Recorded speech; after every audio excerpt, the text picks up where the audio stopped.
Hello दोस्तों, welcome to my YouTube channel.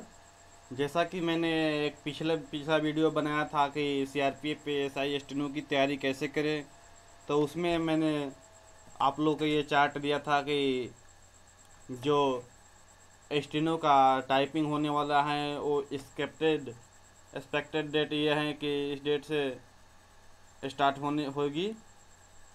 ठीक है, इसके आगे भी हो सकता है। तो उसके अनुसार जो ये मैंने गोल सेट किया है उसका 60 वर्ड पर मिनट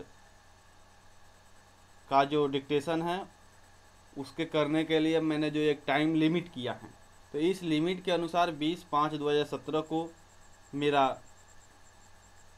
ये टाइम समाप्त हो रहा है।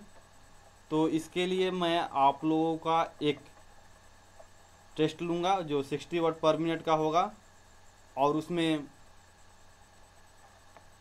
वो जो उसका टाइपिंग होगा वो मंगल फॉन्ट के गेल की पे होगा। एकदम हूबहू ऐसा लूँगा जो मतलब कि सेंटर पे लिया जाता है।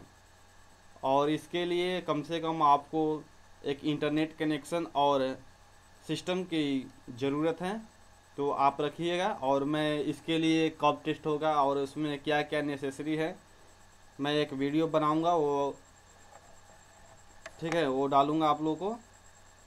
तब तक आप उसका तैयारी कीजिए जब तक कि मैं अगला वीडियो ना डाल दूं। ठीक है, thank you for watching this video.